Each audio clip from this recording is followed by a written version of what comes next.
کیا آپ نے کبھی بحری جہازوں کو شپس کو پہاڑ کے اوپر چڑھتے دیکھا ہے؟ کیا ایسا ممکن ہو سکتا ہے کہ جو شپ صرف سمندر میں چلنے کے لیے بنائی گئی ہو وہ شارٹ کٹ مارنے کے چکر میں کسی پہاڑ پر چڑھے اور پھر دوسری سائڈ پہ سمندر میں جا کر لینڈ کرے؟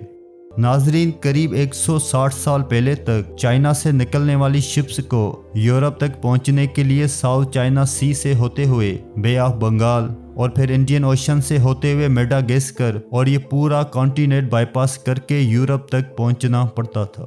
یہ پورا سفر 24,000 کلومیٹر لمبا تھا، جس میں وقت بھی زیادہ لگتا تھا اور ظاہر ہے پیسہ بھی۔ اب اس مسئلے کو حل کرنے کے لیے اور سمندر میں شارٹ کٹ بنانے کے لیے ایئر 1859 میں سوئس کینال بنایا گیا۔ 150 کلومیٹر لمبے اس کینال نے عربین سی کو بڑی آسانی سے میڈیٹرین سی سے جا ملایا، اور جو سفر افریقن کانٹیننٹ سے گھوم کر 24,000 کلومیٹر میں طے کیا جاتا تھا وہ سوئس کینال کے ذریعے صرف 13,000 کلومیٹر میں پورا کیا جانے لگا۔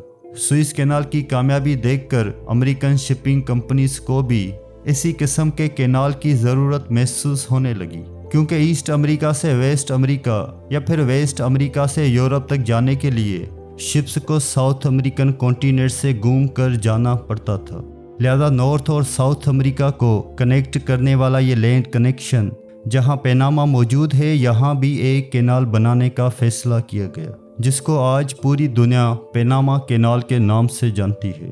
لیکن سوئس کی طرح پیناما سے کینال نکالنا کتنا کٹھن ہوگا یہ کسی کے وہم و گمان میں بھی نہیں تھا۔ جہاں سوئس میں کینال کو کھودنا کافی آسان تھا، کیونکہ وہاں کی زمین کا لیول سمندر کے لیول سے صرف چند فیٹ ہی اونچا تھا اور وہاں کی زمین بھی ریتیلی ہوا کرتی تھی۔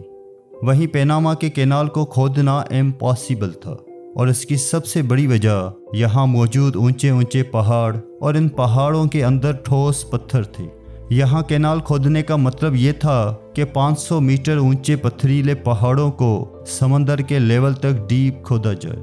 آخرکار ایئر 1876 میں یہ مشکل ترین چیلنج ایک فرینچ کمپنی نے اپنے سر لے لیا۔ کنسٹرکشن ورکرز کو نہ صرف یہاں پتھروں کو کاٹنا تھا، بلکہ جنگلات میں موجود زہریلے اور جان لیوا کیڑوں سے بھی اپنی جان بچانی تھی۔ ابھی کام اسٹارٹ ہوئے چند ہی سال گزرے تھے کہ مچھروں کے کاٹنے سے ورکرز میں ایک عجیب بیماری پھوٹ پڑی۔ یہ بیماری اتنی خطرناک تھی کہ ایک ایک کر کے ورکرز کی موت ہونے لگی، اور معاملہ آخرکار اس حد تک پہنچ گیا کہ 5,600 ورکرز اس بیماری کی لپیٹ میں آ کر اپنی جان سے ہاتھ دھو بیٹھے۔ فرینچ کمپنی بینک کرپٹ ہو گئی اور پروجیکٹ کو چھوڑ کر الٹے پاؤں بھاگ نکلی۔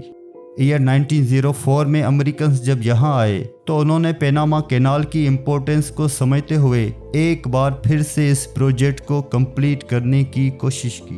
امریکنز جان چکے تھے کہ پہاڑ کو کھودنا ایک بہت ہی امپریکٹیکل اور بے وقوفانہ سوچ ہے، لہذا پہاڑ اور سی لیول کا یہ فرق پورا کرنے کے لیے یہاں ایک آرٹیفیشل لیک بنائی گئی، جس کو آج ہم گیٹون لیک کے نام سے جانتے ہیں۔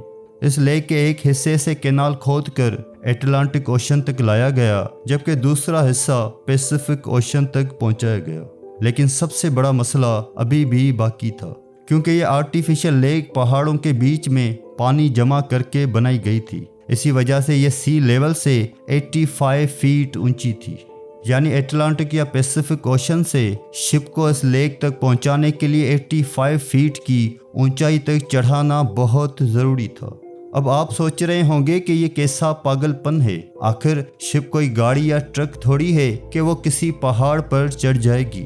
شپس کو حقیقت میں یہاں چڑھایا جاتا تھا اور پھر واپس اتارا بھی جاتا تھا۔ جی ہاں، اس کام کو انجام دینے کے لیے لاکس کا استعمال کیا گیا، جس کو واٹر اسٹیئرز بھی کہا جا سکتا ہے۔ شپ جب پہلے اسٹیئر یا لاک کے قریب پہنچتی ہے تو لاک کے اندر کے پانی کو سی لیول سے میچ کرنے کے لیے ڈرین کیا جاتا ہے۔ جب پہلے لاک کا واٹر لیول سمندر کے لیول جتنا ہو جاتا ہے تو لاک کو کھول دیا جاتا ہے اور شپ اب پہلے لاک کے اندر چلی جاتی ہے۔ یہ کام ایک ٹرک بوٹ یا پھر ٹرک ٹرین کی مدد سے کیا جاتا ہے۔ شپ جب پہلے لاک میں آ جاتی ہے تو پہلا لاک دوبارہ بند کر دیا جاتا ہے۔ اسی طرح